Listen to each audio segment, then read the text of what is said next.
estoy grabando ahora, ¿ya? Porque yo cuando bajo la grabación, a propósito, hay una que estaba bajando. Cuando yo bajo la grabación, se me baja con el chat, entonces ahí me queda, ¿cierto?, la, eh, el dato que yo estoy buscando, que es que me digan qué libro han escogido y cómo se conforman las duplas ya. Seguiremos siendo amigos, perfecto. Vamos, necesito que me vayan por los datos que les he ido pidiendo. ¿Profe? Y dígame. Hola, buen día. Hola. Buenas tardes. Buenas tardes. Yo soy con unas chiquillas del otro paralelo. ¿Igual lo escribo? Sí, igual. ¿Sí? Ya, Igual. súper.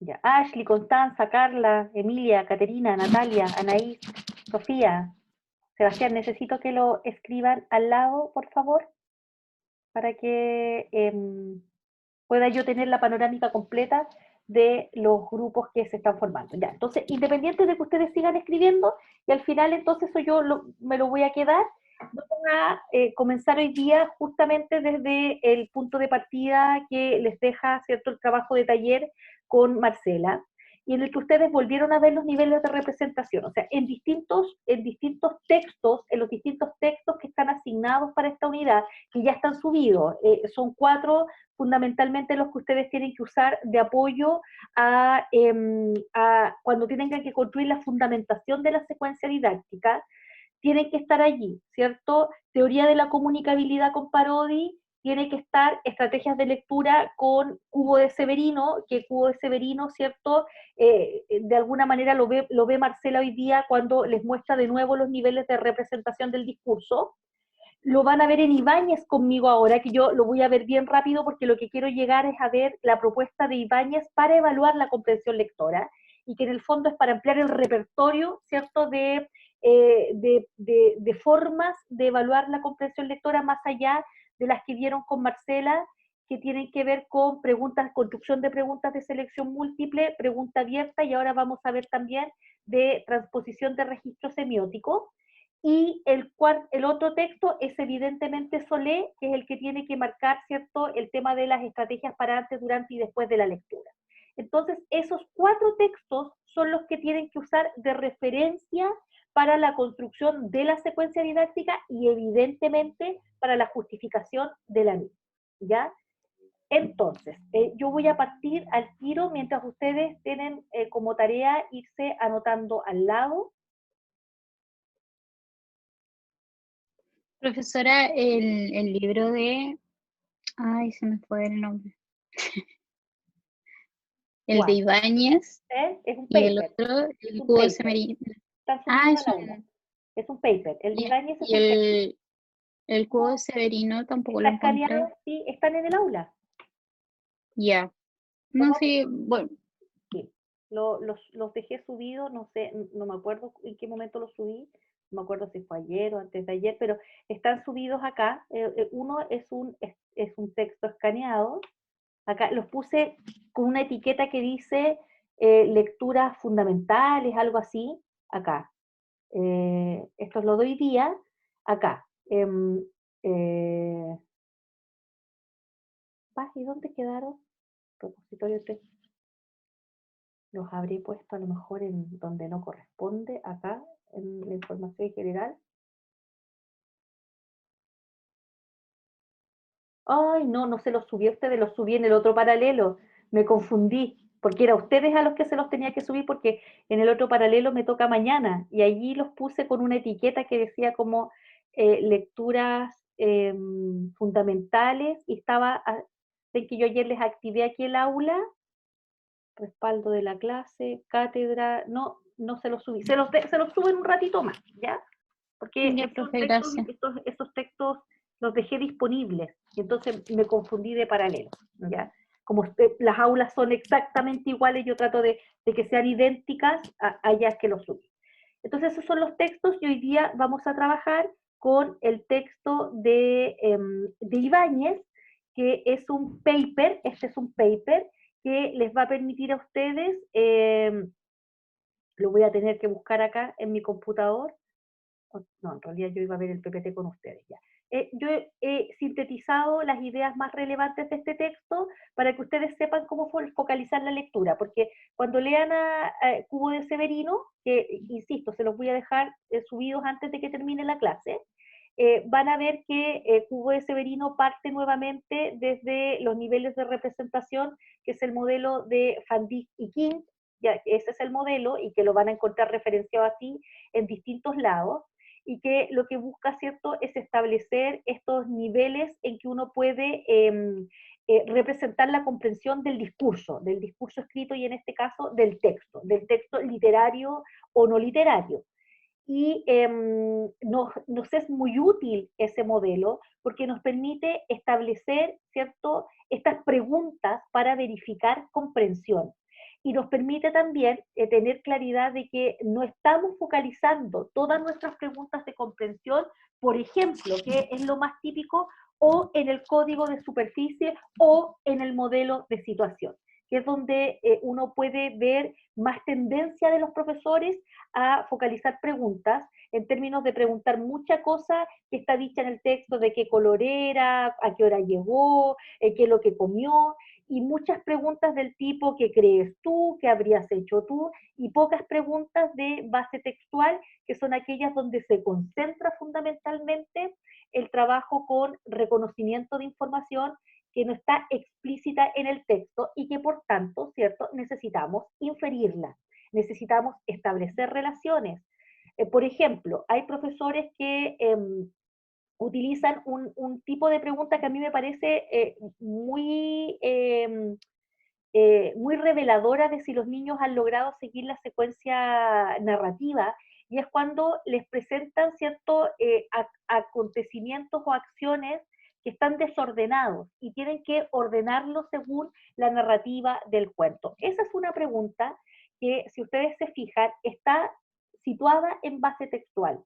Esta es una complejidad mayor a solo reconocer información explícita, y tampoco, ¿cierto?, está sacando al niño del texto para contribuir con su experiencia previa y su conocimiento del mundo a la interpretación del mismo, sino que está trabajando sobre el texto, viendo si es posible darle una coherencia a los acontecimientos relevantes después de haber leído el relato, ¿ya? Entonces, ¿qué es lo que nos dice este texto, ¿cierto?, que es el texto de Ibáñez? Nos va presentando distintas posibilidades a través de las cuales nosotros podemos formular preguntas que apuntan, ¿cierto?, a evaluar comprensión lectora. O sea, hay varias cosas que yo me voy a saltar porque ya las vieron en la mañana con Marcela, pero sí la contextualización de este paper, ¿cierto?, nos pone allí de manifiesto la necesidad de evaluar la comprensión de textos escritos. Y lo que ustedes están haciendo en la secuencia didáctica es tanto generar una secuencia como generar, ¿cierto?, un instrumento para evaluar la comprensión lectora. No nos quedamos solamente en el diseño didáctico de pensar en las actividades para antes, durante y después, sino que esas actividades están contextualizadas con un texto que hay que evaluarlo, como usted va a tener que hacerlo de manera permanente y regular en el colegio. Entonces, lo que nos propone este texto es, está absolutamente alineado con los requisitos de la secuencia didáctica, ¿ya? Y la primera parte del paper, yo sé que a lo mejor ustedes no han cursado evaluación y puede resultar un poquito árida, pero la primera parte, ¿cierto?, aporta una conceptualización de lo que es la evaluación, ¿ya? Y si ustedes se fijan, ahí hay un esquema que está tomado del texto.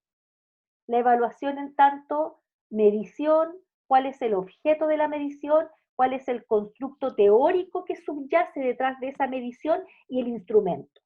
Cuando nosotros hablamos de constructo teórico, es aquello que ustedes han aprendido, que nos estamos posicionando en un constructo teórico que nos dice que el texto tiene distintos niveles de representación.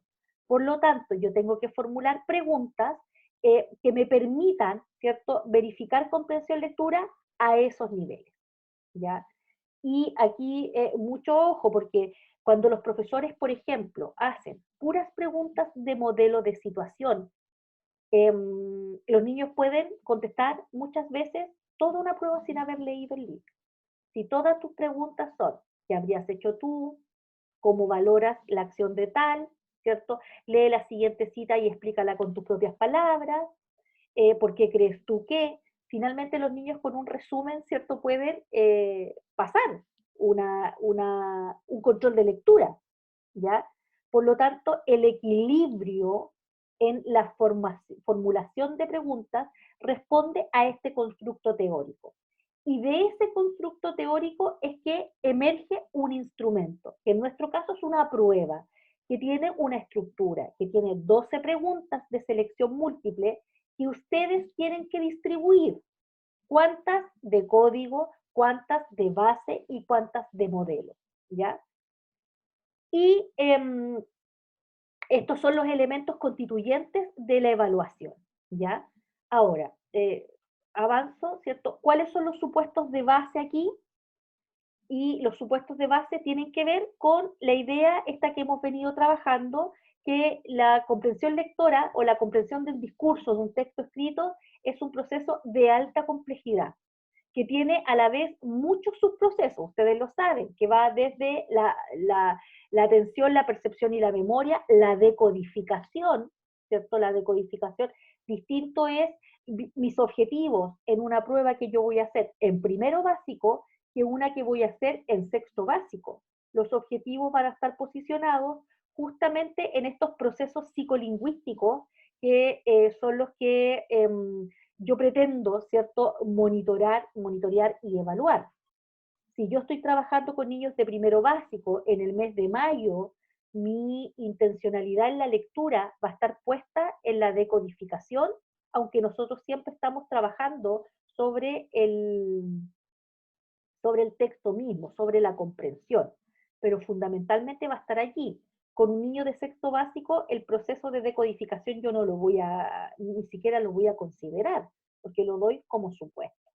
Por lo tanto, a proceso complejo se requiere, a proceso complejo como es comprender, se requiere tener muy claro cómo yo lo evalúo, ¿ya? Porque ustedes saben por experiencia propia que instrumentos, ¿cierto?, con problemas de elaboración, de diseño, generan, ¿cierto?, problemáticas en términos de que no recogen la evidencia de manera fidedigna. Por eso es que las pruebas como el SIMS, la misma PSU que ustedes dieron, que ahora se llama PTU, son pruebas en las que se trabaja a largo tiempo, pruebas donde trabajan muchos expertos, ¿cierto? Pruebas que tienen que pasar por estrictos controles de validez y confiabilidad para que finalmente, ¿cierto?, la prueba, la PTU, PSU o como se llama en el futuro, mida lo que dice que va a medir.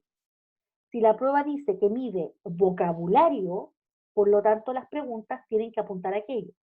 Si la pregunta dice, o el ítem es un ítem destinado, no sé, ya ni me acuerdo qué ítems tienen estas pruebas, tienen ordenamiento de oraciones, tienen comprensión lectora al final, mide lo que dice que va a medir y no otra cosa.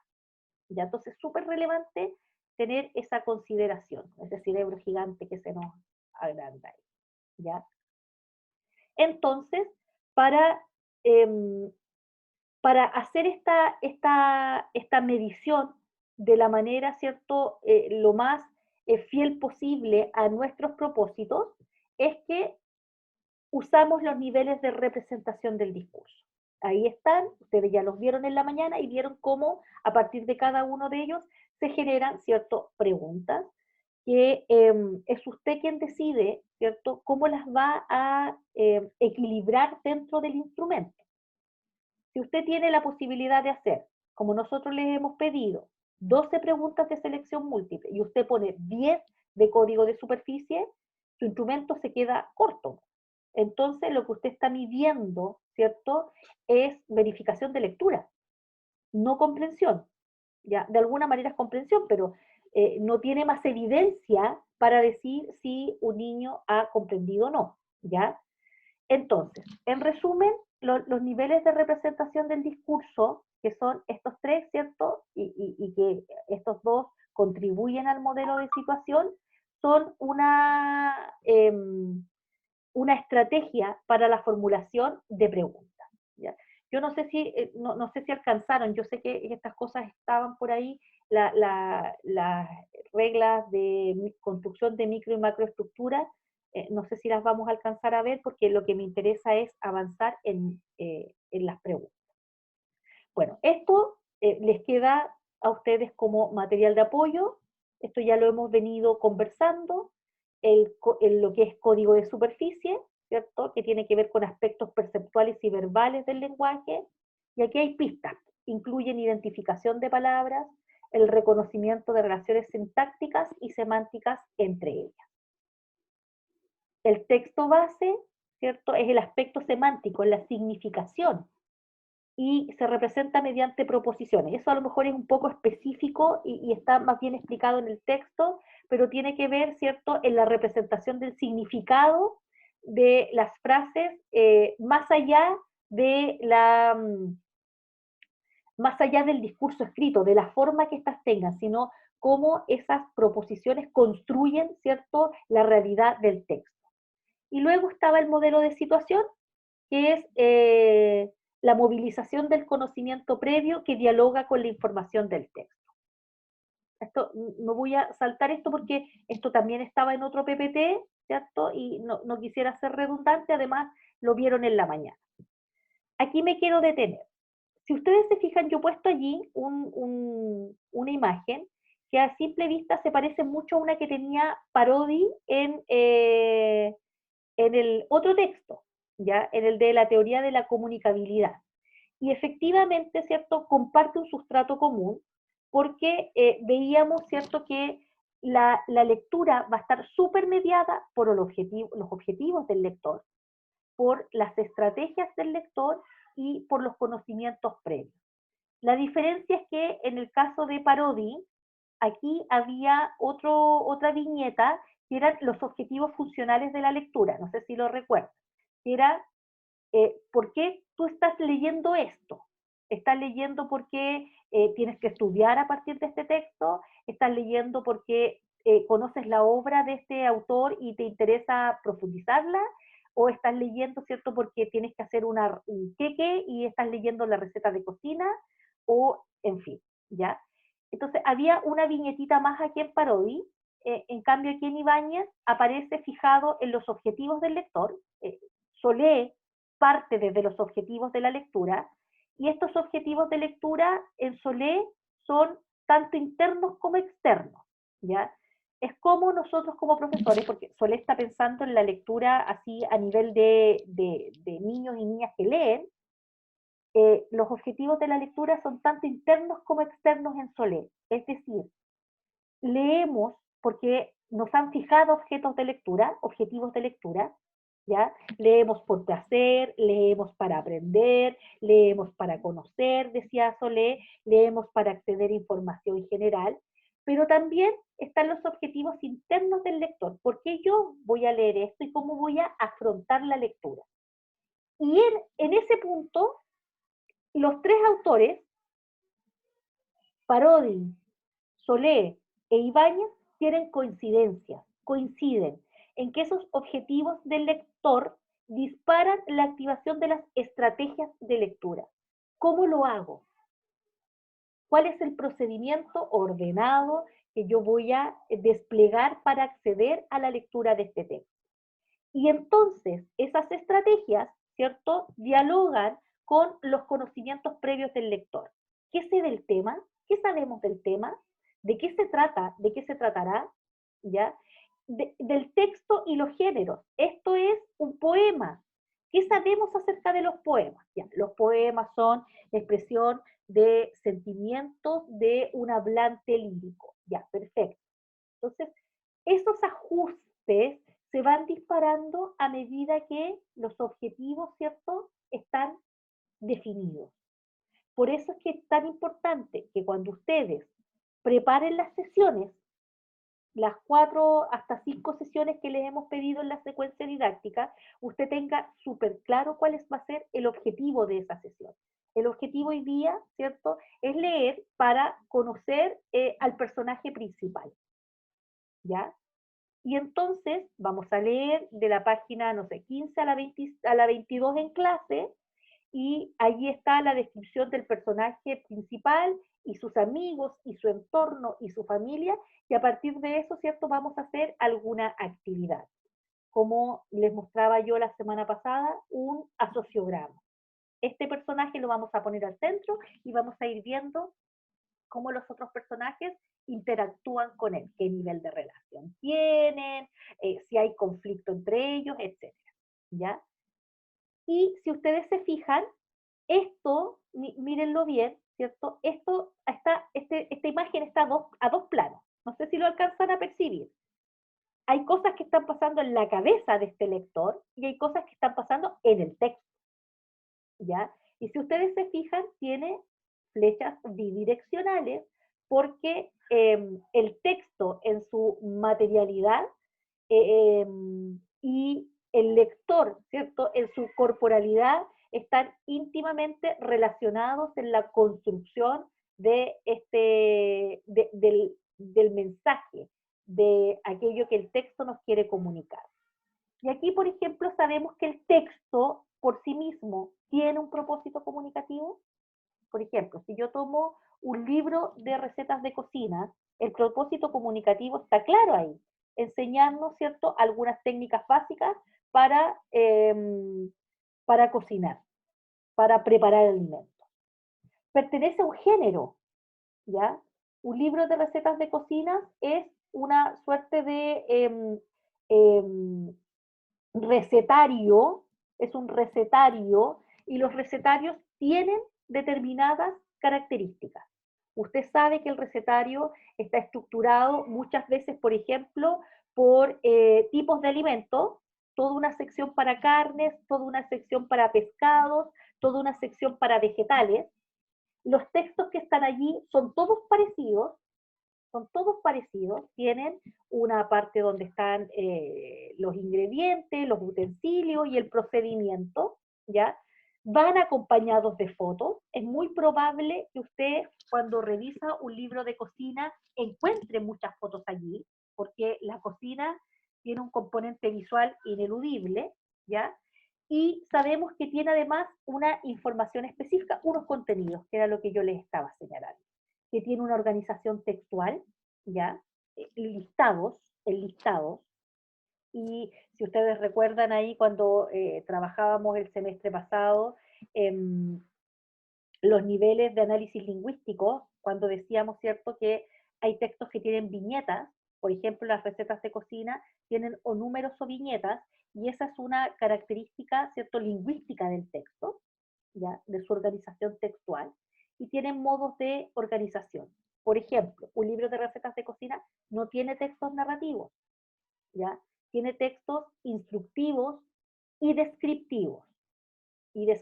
Entonces, si ustedes se fijan, esta es la manera en que en este paper se representa el proceso lector, que es muy similar a cómo lo hemos venido trabajando, con algunas variaciones. Solé no lo representa, no hay una representación, pero si yo les pidiera a ustedes que hicieran un esquema, encontrarían que están básicamente los mismos elementos, ¿ya? ¿Preguntas hasta ahí acerca de los tres textos, los modelos? Profe, Sí, dígame, yo tengo una pregunta, pero es como en relación a lo que explicó recién.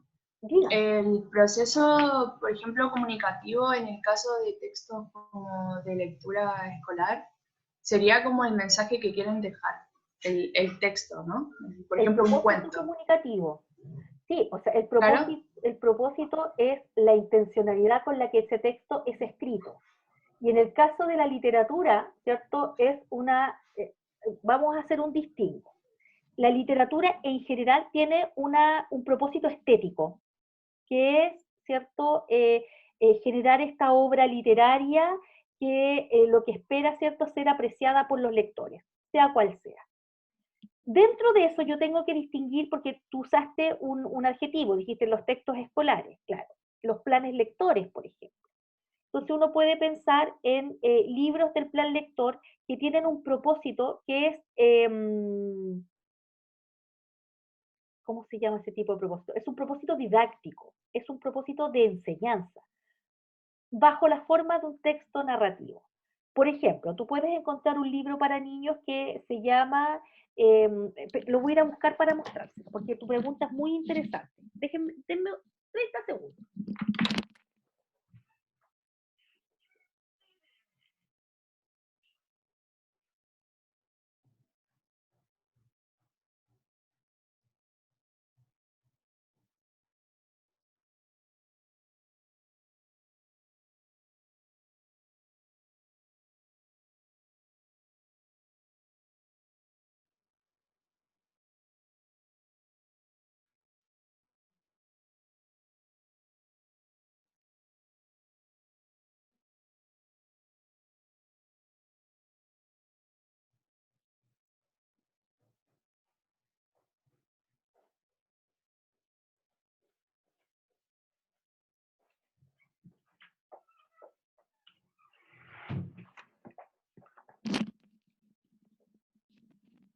Ya, he venido.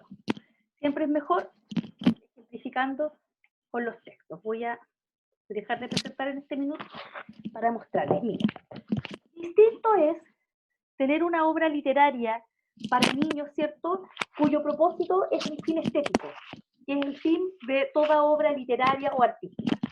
Pero hay textos que están pensados, ¿cierto?, en consumo infantil, que tienen una función más bien didáctica, como este. Miren este texto. Este texto se llama Hoy no quiero ir al colegio, es de la editorial Zigzag.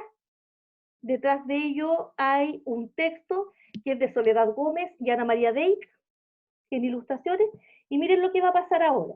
Yo voy a dar vuelta a este texto, y por el otro lado, nuevamente se llama Hoy no quiero ir al colegio, pero hay otro niño. Aquí hay un niño y aquí hay otro. Y el libro se lee así. Se va leyendo una historia que tiene un inicio, un desarrollo y un cierre, y en algún momento esa historia termina acá, termina ahí esa historia, y paralelamente hay otra historia de otro niño del mismo curso contada, ¿cierto?, al reverso. Entonces, está la historia del niño que no lo toman en cuenta en su casa, que en su casa su padre tiene actitudes violentas con él, que su madre, ¿cierto?, tiene una actitud sumisa, no se preocupan de él, no lo bañan, qué sé yo. Y por el otro lado está, es al revés, ¿cierto? Por el otro lado, este es el niño que sufre muchísimo en su casa, y este es un niño que es muy querido en su casa, pero es atormentado en el colegio por este otro niño. ¿Ya? Entonces, este es un libro que está pensado en primero básico y que funciona exactamente igual que este, que es el Se me olvidó. ¿Ya? Se me olvidó, y que por este otro lado está la historia de una niñita, y en algún momento los relatos, ¿cierto?, se encuentran. Este libro tiene un propósito, y es trabajar el bullying en el aula. ¿Ya? Trabajar el bullying en el aula. Este libro tiene un propósito que es trabajar, mostrarle a los niños que es algo que tiene una explicación que ya se las voy a dar, que no importa que tú seas distraído, igual tú puedes ser un gran estudiante, un gran niño y una gran persona. Estos son niños así, es un cuento como para trabajar inclusión en el fondo, ¿ya? Y claro, que tiene que ver, hay todo un trasfondo ahí de los niños que todavía tienen problemas en el desarrollo de sus funciones ejecutivas, y que son más lentos, se rezagan, y que por tanto, ¿cierto?, quedan a veces, muchas veces marginados de muchas actividades del curso. Entonces, estos libros tienen una diferencia súper grande con este.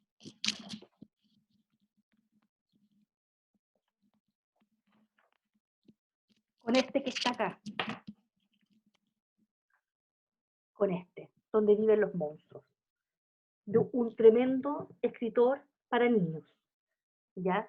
Aquí no hay una intencionalidad pedagógica, No hay una intencionalidad, hay una historia de un niño bellamente contada, bellamente ilustrada por un escritor que escribe para niños. Estos textos de acá son escritos para niños, pero son escritos con una intencionalidad de instalemos temas para trabajar algunos aspectos como el maltrato entre compañeros, etc. Por lo tanto, uno como profe también tiene que tener súper claro que cuando elige textos como este, muchas veces estos textos sacrifican calidad literaria por, ¿Por la enseñanza? por la enseñanza, justamente, Ya. por poner un tema. Este, por ejemplo, es de Neva Milicic. A Neva Milicic la van a ver en muchos textos escolares. A mí me carga Neva Milicic. No, jamás la pondría como una escritora para niños porque escribe por encargo. Ahora, los libros funcionan, los niños los leen, tienen bonitas ilustraciones, ¿cierto? Pero están hechos para eso. Están hechos para eso. Este texto, en cambio, el de Maurice Sendak, es para disfrutárselo. Es para disfrutárselo, para leerlo una vez y otra vez, porque además tiene unos juegos de palabras muy interesantes, las ilustraciones, ¿cierto?, son hermosas. Y entonces, ¿cierto?, cuando uno trabaja en aula y fija los objetivos de lectura, esos objetivos de lectura van a estar dados también por el tipo de material que yo voy a leer. Si yo me leo un libro de cocina a una persona que es amante de la cocina, ¿cierto?, le puede parecer supremo leer su libro de cocina, pero en general un libro de cocina tiene un objetivo funcional. Ahora, hay libros de cocina bonitos, ¿cierto? No sé, estoy pensando, ¿cierto?, en estos libros que traen imágenes, como los libros así como los de la Virginia de María, que traen bonitas fotografías. Hay libros de cocina muy hermosos que traen textos también referidos, no sé, pues, yo tengo un libro de cocina heredado de mi madre, que entre medio, por ejemplo, tiene poemas de Neruda, cuando está la parte de los mariscos aparecen, ¿cierto? Allí, o los peces, Oda al caldillo de congrio, pero en general un libro de recetas es un libro de recetas, y uno lo usa con objetivos funcionales. ¿Cuántas cucharadas de, no sé, de azúcar tengo que ponerle a la preparación? Y eso es fundamental, es fundamental. Y de alguna manera, ¿cierto?, va a determinar el tipo de preguntas que vamos a hacer. Y ahí es donde yo les pido que ustedes hagan el enganche con Solé. Porque Solé, no les estoy presentando, porque Solé nos dice que los objetivos pueden ser múltiples y que somos en este caso los profesores, los que tenemos que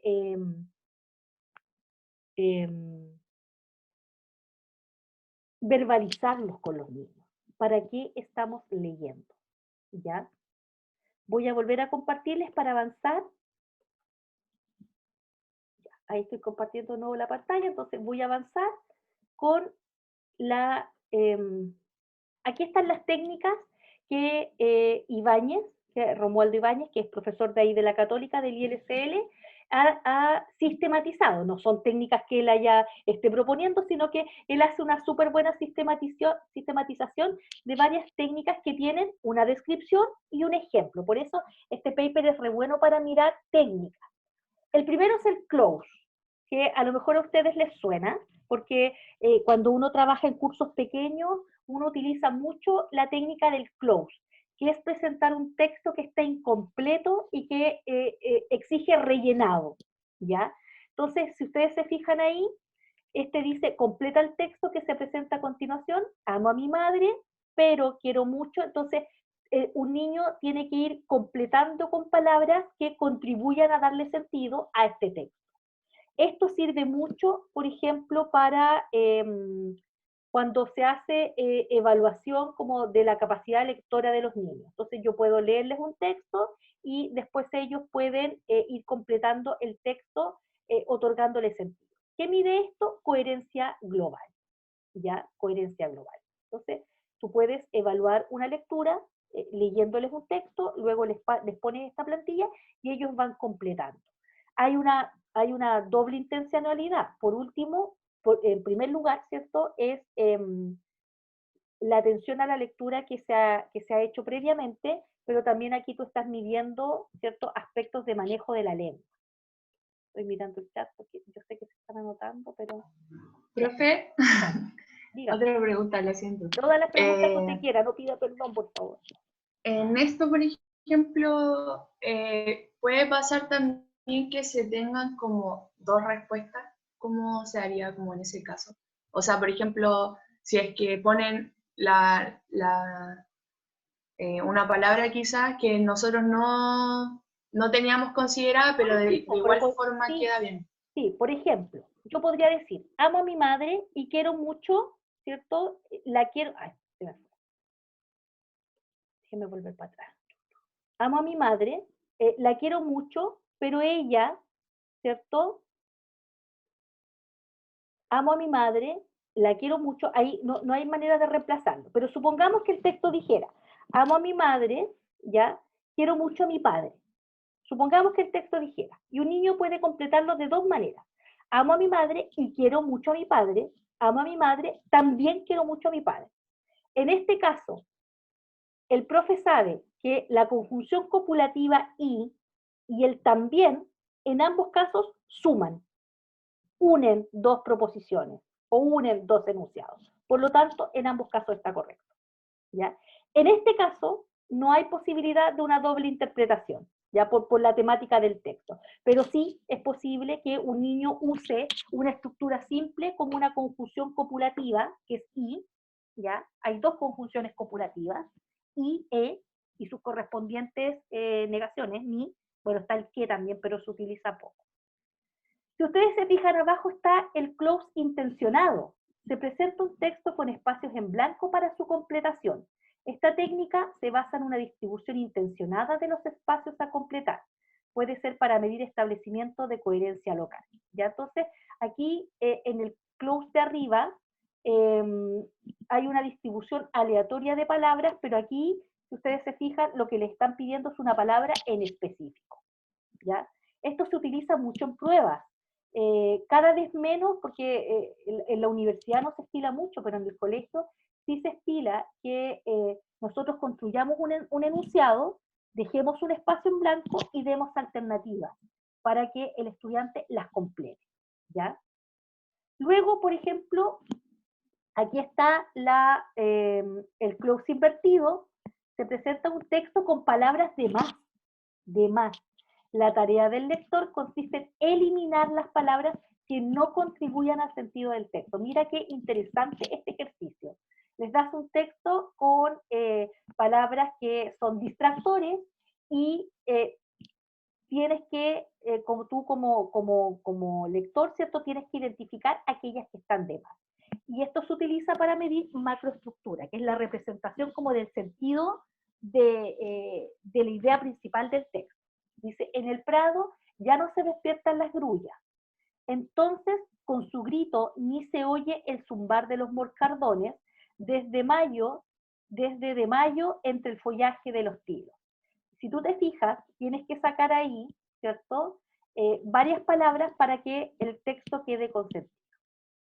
Luego está la selección múltiple, que es lo que nosotros veníamos trabajando, ¿cierto? Lo trabajaron ustedes con Marcela, también lo revisamos aquí en la hora de la clase, y aquí no me voy a referir en detalle porque con ella lo vieron en profundidad. Y si ustedes se fijan, lo importante es que aquí se puede medir coherencia local, es decir, el detalle mismo, ¿cierto?, pequeño del texto, coherencia global y modelo de situación. O sea, se pueden aquí medir los tres niveles con este tipo de preguntas. Después, las de verdadero y falso, que en algún momento de la historia cayeron en el más profundo de los descréditos. ¿Ah? Eran muy habituales que a veces los profesores, no sé si ustedes lo recuerdan en su época de colegio, tiraran 10 preguntas de verdadero y falso. Luego el verdadero y falso cayó en una suerte de descrédito porque decían que fundamentalmente eran azar, eran muy fáciles de copiar al de al lado, ¿cierto? Porque ya no estoy copiando una respuesta completa, sino la D o la F. Después apareció esta lógica de que usted tenía que justificar las falsas, ¿se acuerdan? Y entonces no bastaba con que yo dijera que era falso, tenía que decir por qué era falso. Y tenía que justificar, o las verdaderas o las falsas, pero tenía que justificar, ¿ya? Sí se pueden usar las preguntas de verdadero o falso, sí se pueden usar, pero si ustedes se fijan, miren lo que miden, identificación de información literal. Son acotadas para decir esto es o no es, ¿ya?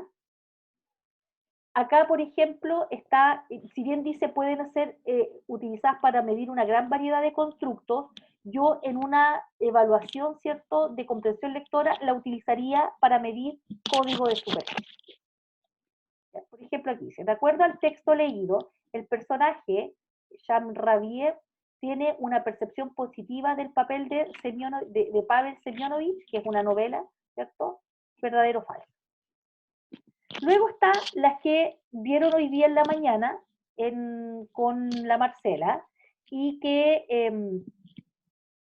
perdón, voy a mirar el chat que me aparece que hay notificaciones, pero se están inscribiendo, que es una de las que tienen que construir en su prueba. Se presenta una pregunta cuya respuesta puede ser sí o no, porque recuerden que dice respuesta abierta corta. Se utiliza para medir identificación de información literal, ¿ya? ¿Tiene Jean Rabier una buena imagen de Pavel Semyonich? ¿Ya? ¿Sí o no? Y luego está la posibilidad de las respuestas abiertas largas. Ahora, aquí, por ejemplo, ustedes podrían en la respuesta corta, además decir por qué, tiene una buena imagen, por qué, o por qué no, y podrían pedir, ¿cierto?, que una persona ampliara un poquito la respuesta más allá de un sí o un no. Pero en la pregunta de abierta larga, ¿cierto?, la respuesta abierta larga, hay una pregunta cuya respuesta debe proveer información específica obtenida a partir de la lectura. Y puede ser utilizada para todos los constructos, incluso modelo de situación. ¿Ya? Aquí hay una pregunta, dice, ¿cuál es la razón que Juan Pablo Castel usa para escribir su relato? Ya referido ahí a, creo que es la novela El túnel, esa que está haciendo referencia.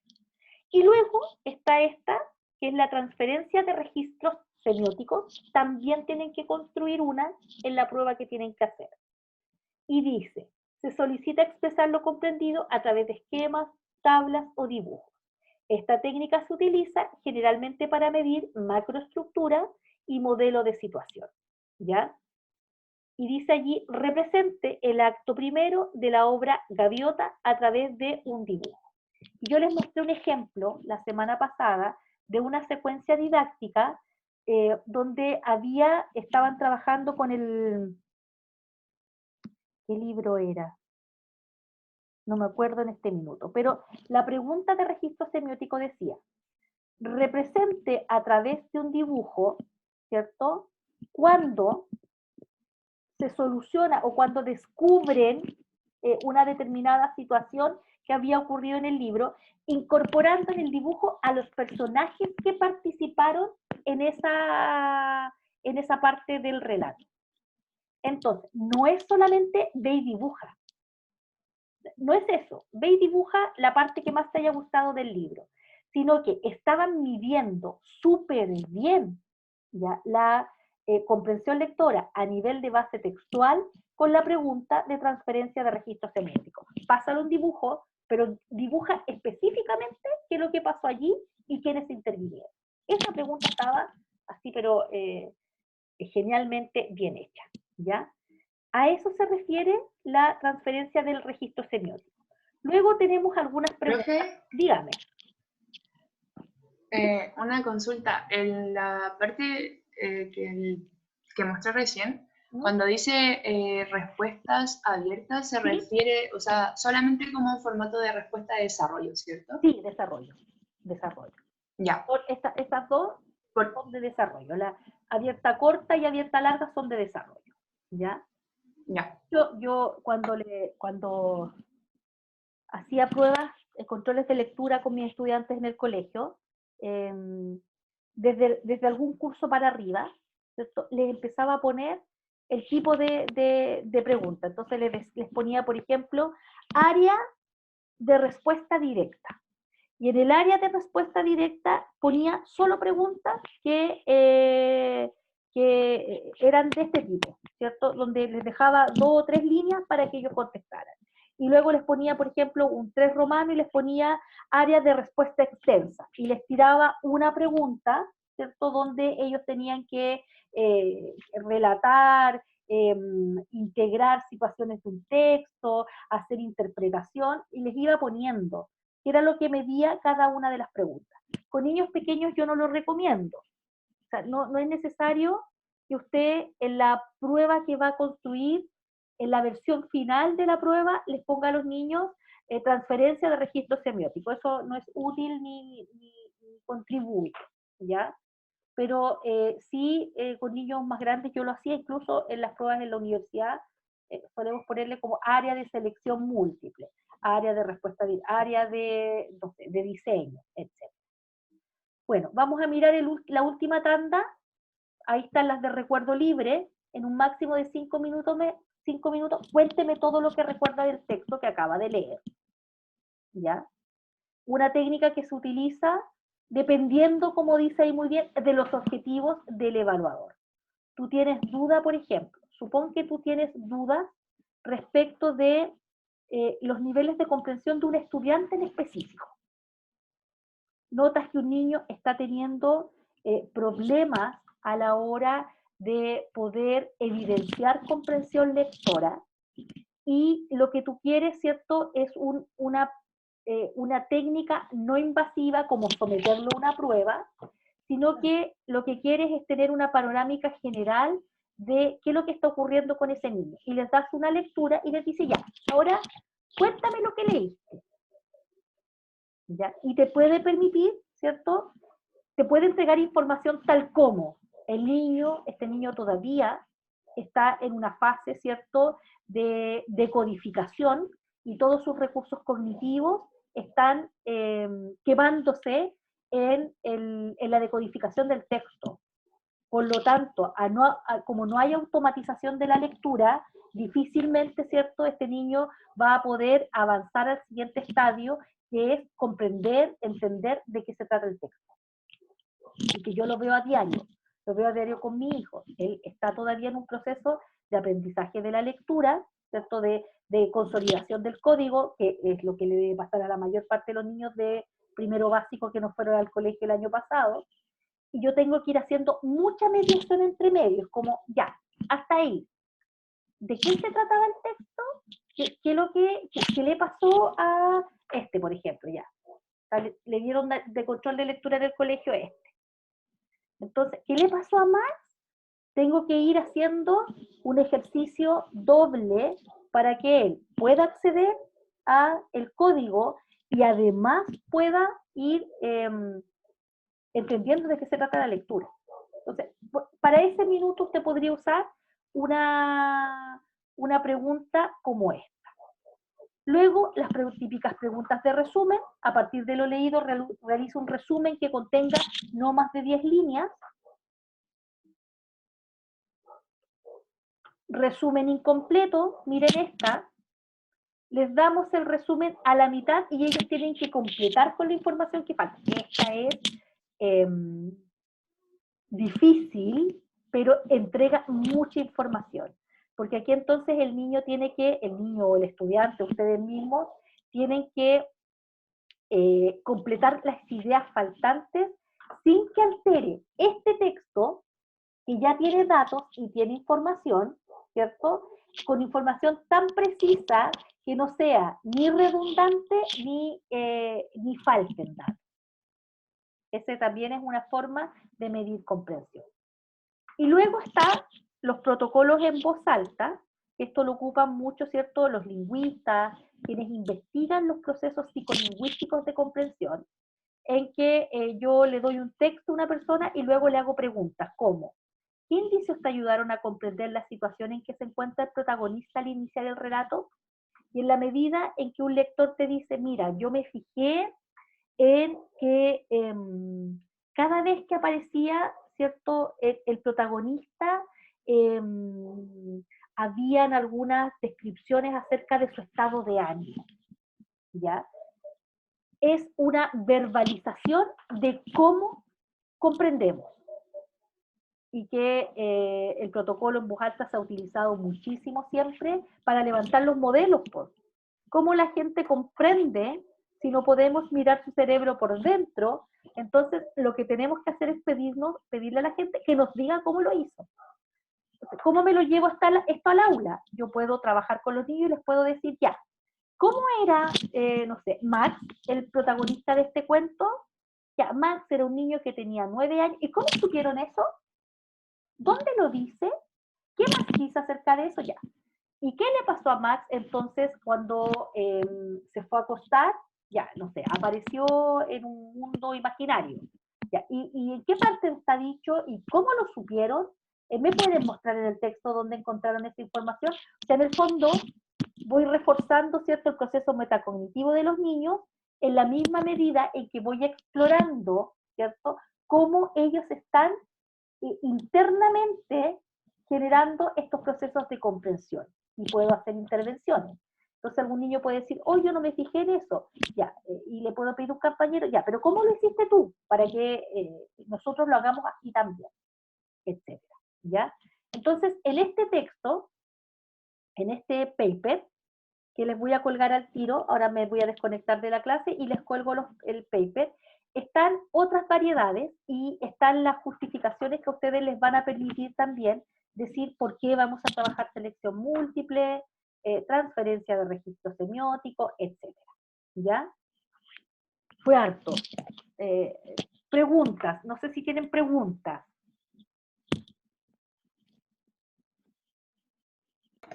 Profe. Perdón. Tengo una consulta. Con respecto a como los tipos de preguntas, ¿estas están destinadas a cualquier curso? Porque igual tienen como diferentes complejidades. Sí, Entonces, evidentemente una de resumen yo no la ocuparía con niños de primero básico, pero sí con niños desde cuarto para arriba podrían estar en condiciones de hacer un resumen del libro que leyeron, ¿ya? Incluso, y por ejemplo, sí, dime.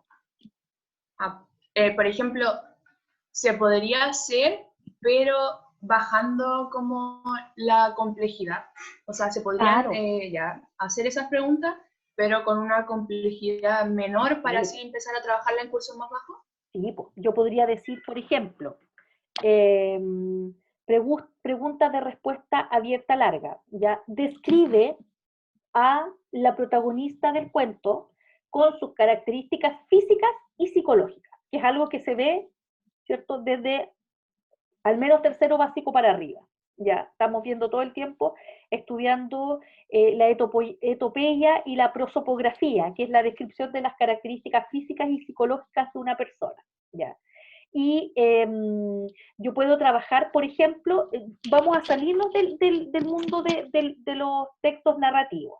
Suponte que yo les doy a los estudiantes de quinto básico o cuarto básico, les doy a leer el autorretrato de Neruda, ¿ya? Que es súper entretenido, y que dice así, por mi parte soy, yo creo ser duro de nariz, mínimo de ojos, y él hace una descripción así súper entretenida de su propia persona, y dice, amante de las fiestas, amigo de mis amigos, dice, abultado de estómago. Entonces va haciendo en su autorretrato una caracterización del mismo en tanto, ¿cierto?, Pablo Neruda persona, como de sus características físicas, de sus gustos, sus intereses y además cómo es físicamente.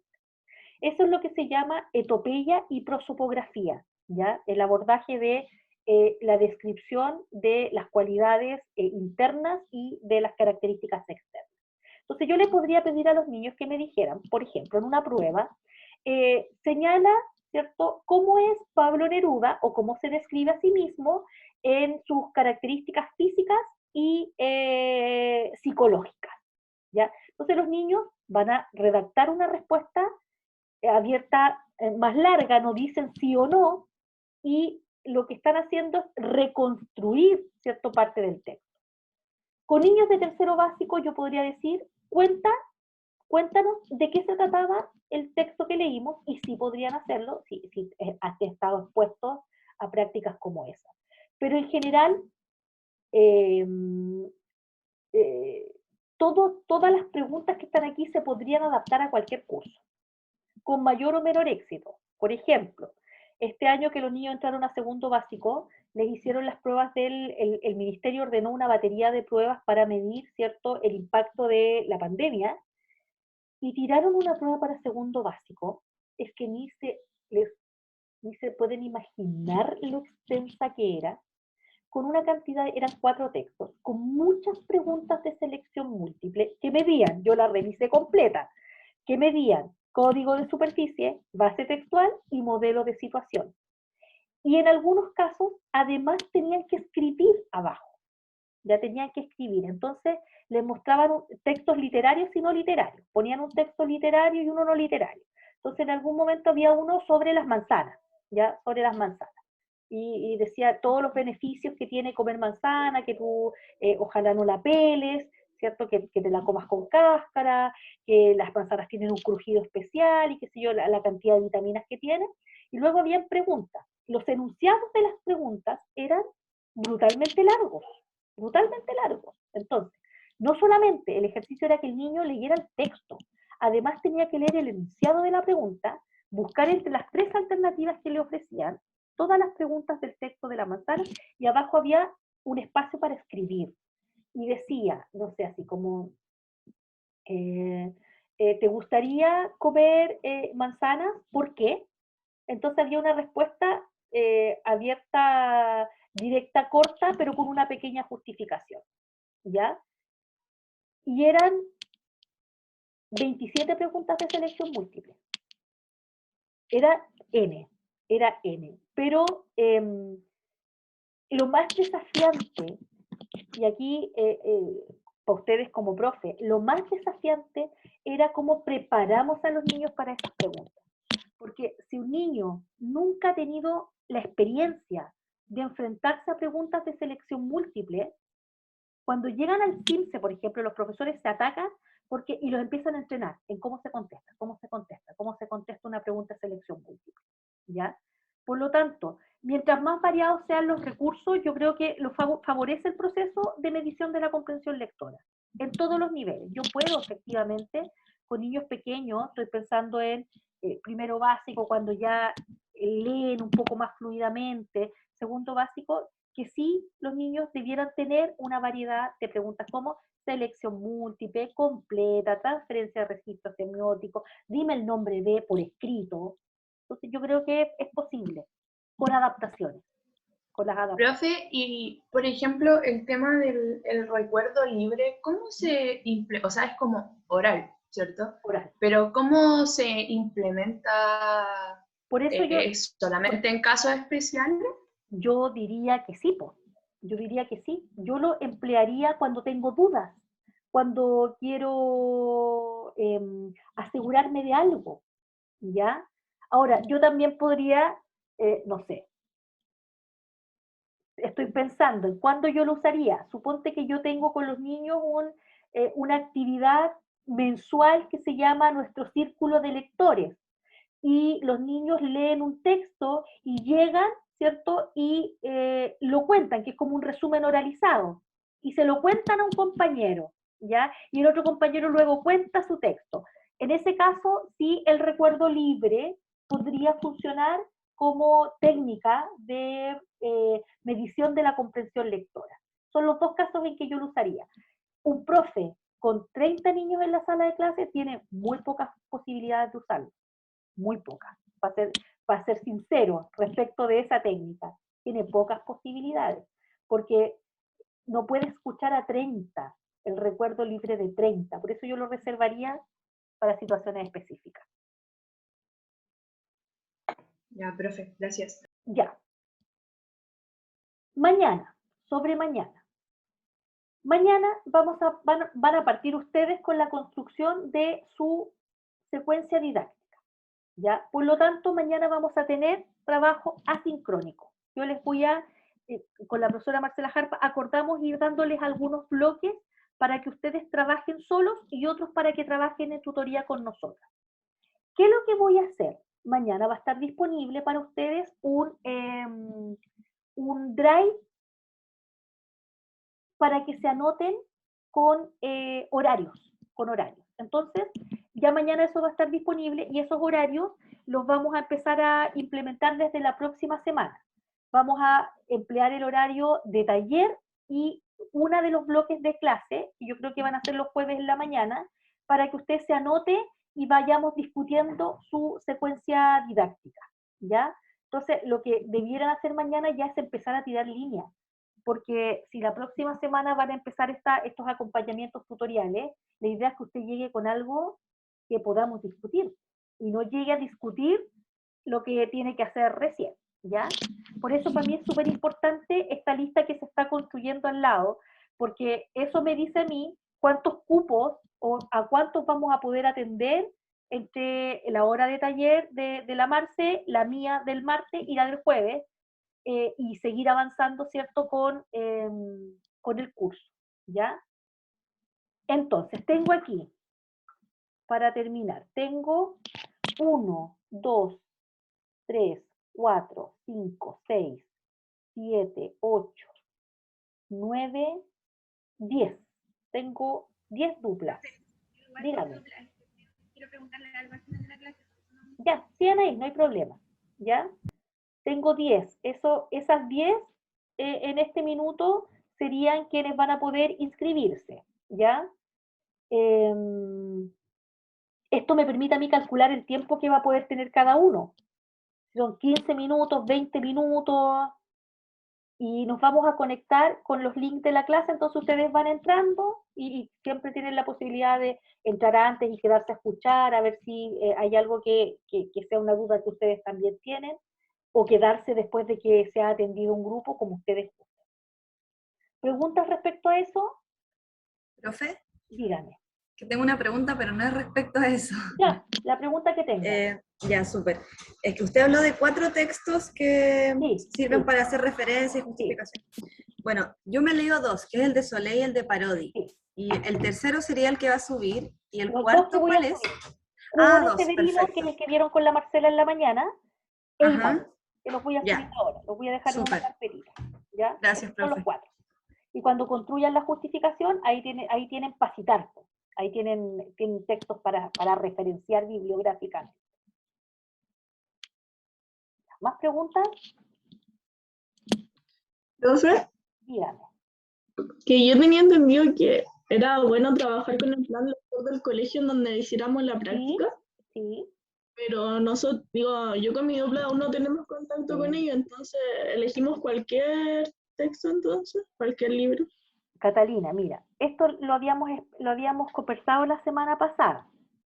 La primera idea era que el libro proviniera del plan lector del colegio. Si todavía a estas alturas, cuando estamos a 3 semanas de la entrega de la cátedra, no había posibilidad de acceder, ¿cierto?, o todavía a la práctica o al plan lector, yo dejé un link a una carpeta. Si tú te fijas, en el chat, en este minuto, se repiten los textos. ¿Ya? Por ejemplo, está Seguiremos siendo amigos, El pequeño Nicolás, De carta en carta, Las chicas de alambre, Seguiremos siendo amigos, De carta en carta, Fantasma de Canterville.